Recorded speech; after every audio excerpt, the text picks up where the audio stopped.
birds build their nests with whatever bits and pieces they can find. And for these nests, my next guest also uses the things she has on hand, such as cotton and wool and vintage paper and a bit of tinsel for some sparkle.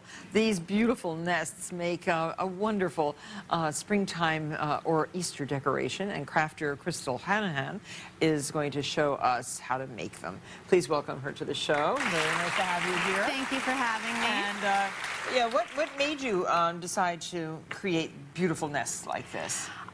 Well, of course, Easter time is one of my favorite times of the year, and these are made using an old technique from Germany that was developed in the 1800s. Does it have a name? Spun cotton. Oh, spun cotton. Yeah. Okay, yes. Lots of things for Christmas are made out of spun cotton. Yes, yes. And animals and yes. And did you start out doing nests, or did you start with animals? I actually did the animals for Christmas, just like they did in Germany, and I expanded to Easter and other holidays as well. That's a silly little creature. Yeah, so you know, this is an Easter girl. I make animals and people also, very cute. like these guys here. And what about that chick? That chick is actually made using the second process of the nest. Oh, okay. Needle felting. So Crystal has very nicely agreed to show us how to make the nest step by step, and the entire process is on our website in your beautiful drawings, by the way. These are great. Thank you. At marthastewart.com, so you can get the instructions. So our first step is to make the armature, right? Yes. So that is the tree part of the piece. Okay. And to start, we take 22 gauge wire. Right. And you make the armature an inch long, 2 inches longer than the height of the nest. So if we do a 6-inch nest, we'll make it 8 inches. Okay, so just cut piece. Oh, you don't cut. No, you don't cut fold until the very end. Okay. So no cutting until the end. All right. So 8 inches, and then you bend here at the 8-inch mark, or whatever height you want to make it. Okay. And crimp it? Yep, and then crimp it at the end. Somebody told me I had to crimp. And then double back about a little bit less than halfway, and just hold it with your plier and wrap tightly like this, and then make the second leg about wrap with the uncut end, right?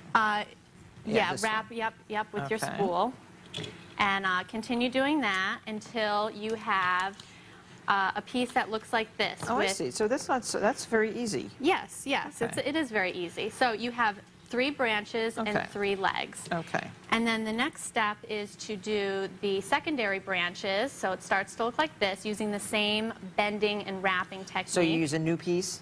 Nope, nope. It's all one continuous piece. Oh, you don't cut until the very end. Okay, so where do... I Yeah, see. this is just to show you. Oh, okay, Yeah. it's already... Okay, and then you end up with... And then you end up with this. Oh, okay. Yep. I get it. And then we take this, and that's when we start with our cotton.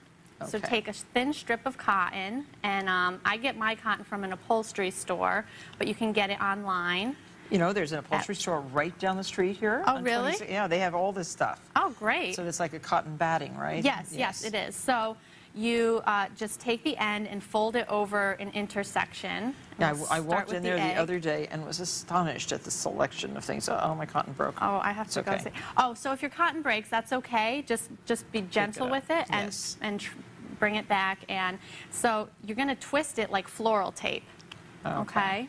So you just twist the armature. You can bend the branches so they're out of your way too. Okay. So go around and around every single branch. But wrap it like floral tape. Okay. So tightly. Yes. Yep. Okay. And just when you get to the end, just roll it back.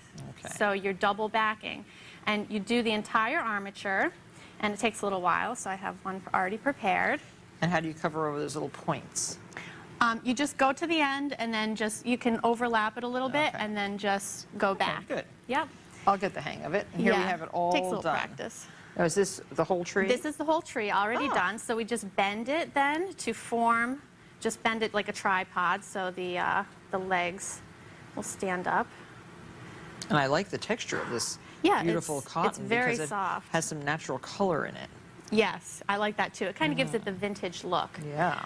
So bend your branches so they'll hold the nest. Yep, perfect. And the next thing we're going to do is glue the leaves on it. So I cut these leaves out of an old vintage book, but you could use craft paper, or, you know, you could add color to it. Just dip the end in glue. This is the glue white glue. Yeah, it's got a little skin on it. Got a little... And then just stick it on the ends of your branches. We'll just do a few. Okay, big, or some are larger than others. Yep, you know, just like they are in nature. Okay. Okay, and then we'll end up with a piece like this, with all the leaves on it. Okay. And the next step is to do the nest, the needle felted nest. So beautiful. When we come back, we're going to learn Crystal's simple technique for making the nest. See you in a minute.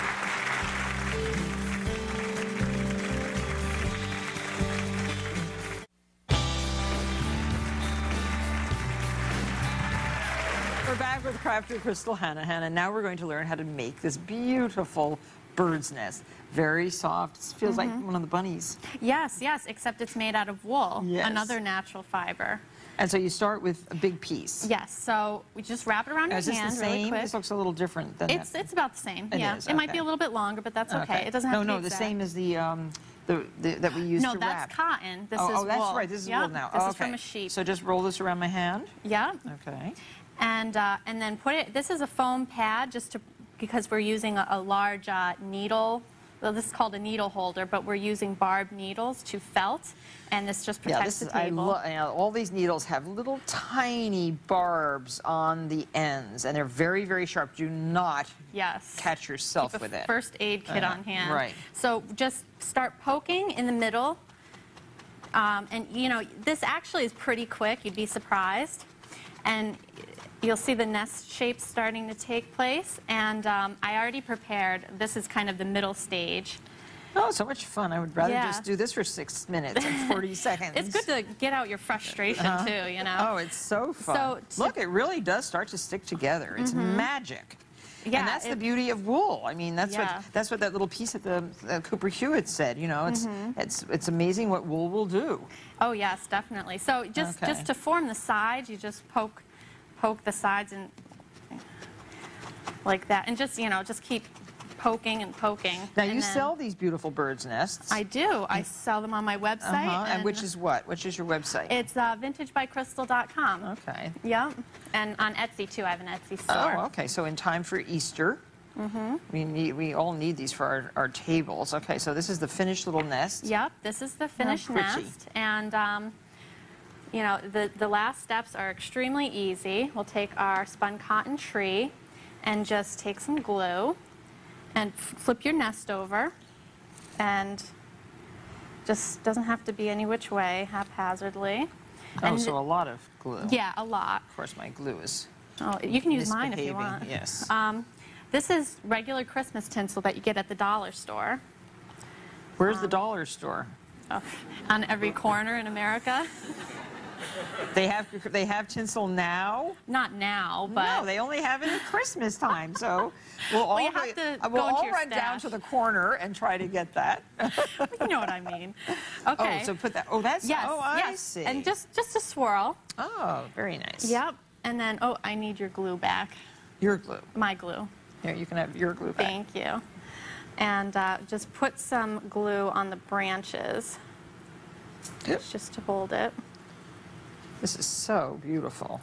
Thank you. Yeah, this tinsel is actually, I think it's vintage. I found it at a garage sale. So you did not find this at the dollar store. But you can find it at the dollar store. I get it out of them sooner or later. And then just put your nest in there. Okay. And then, Oh, I didn't glue my nest in. Oh, that's okay. Okay. You don't even have to glue it in if you don't want to. So then we want some feathers. Well, then we take the eggs. It doesn't really matter what you do first. Are you gluing the eggs in? Yep, so just put a dab of glue on the eggs. Quail's eggs? Yep, and these are Chinese button quail eggs. Oh. The button quails are only about the size of baby chicks. I'm collecting all my chickens are laying. Somebody's laying little tiny eggs. Oh. And I'm saving all of those for my nest. Those will be great. That you're going to give me because I don't think I have time to do this, but it's so beautiful. I love this. And then so a few feathers. Yep, a few feathers. You can glue them in, or you don't have to. These are not quail feathers. No, these are guinea I know, hen these feathers. are guinea feathers. You know, the down feathers work best for this nest. Oh yes, actually. so beautiful. Yep. So you know, I tuck some in around the sides too, and there you have your beautiful so pretty nest.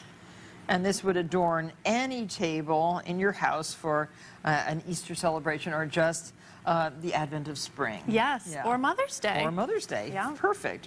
Well, thank you, Crystal. This is a charming craft project. And I'm sure that Crystal has lots more projects on her website.